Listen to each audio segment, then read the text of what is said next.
गाणी सगळ्यात छान झालेली जेव्हा मी पिक्चराईज करत होतो तेव्हाच आम्हाला असं वाटत होतं की वाव दे कम आउट सो वेल आणि ती पिक्चराईज छान झाली आहेत आणि कम्प्लीट पॅकेज आहे. एक रोमॅन्टिक गाणं आहे, एक आदिवासी गाणं आहे, एक पॅरडी आहे. सो इव्हेंच्युअली जो सगळा एक पॅकेज बनला आहे ते फारच मेलोडियस आहे आणि जेव्हा मी स्क्रीनवर गाणी बघितली तेव्हा पण त्याचं पिक्चरायझेशन जे उमेश जाधवनी केलं आहे ते इतकं कॉम्प्लिमेंटिंग आहे की एक एक खूप छान व्हिज्युअल ट्रीट पण आहे. So my favourite song is Prem Kahani जर मला विचाराल तर, आणि it's a very very sweet song. चित्रपटात कोणी घर देता का घर एक आउट अँड आउट कॉमेडी आहे, पण त्याला एक सिरियस धागा आहे. Just not a comedy film.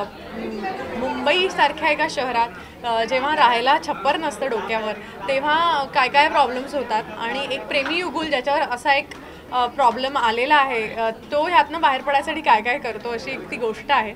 आणि ह्यात माझ्या कॅरेक्टरविषयी विचाराल तर अख्खा सेकंड हाफ मी एक 70 वर्षाच्या बाईची भूमिका केली आहे.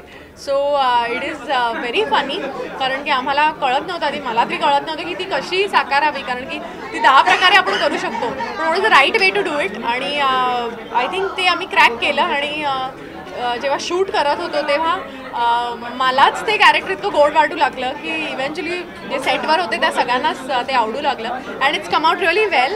ह्यात फाईट केली आहे मी, फाईट सिक्वेन्सेस केले आहेत, सॉन्ग सिक्वेन्सेस केले आहेत, डान्स केला आहे, ॲक्शन, कॉमेडी, ड्रामा, जे म्हणाल ते हे सगळं करून घेतलं आहे. आणि खूप कमी वेळा असं होतं मराठी किंवा कुठल्याही फिल्म इंडस्ट्रीत की एका हिरोईनवर एवढी जबाबदारी दिली जाते. आणि थँकफुली राजेशचे मी खरंच आभार मानू इच्छिते की त्यांनी मला हा रोल दिला.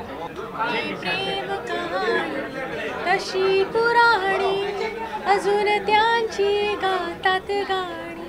प्रेम कहाणी तशी पुराणी अजून त्यांची गातात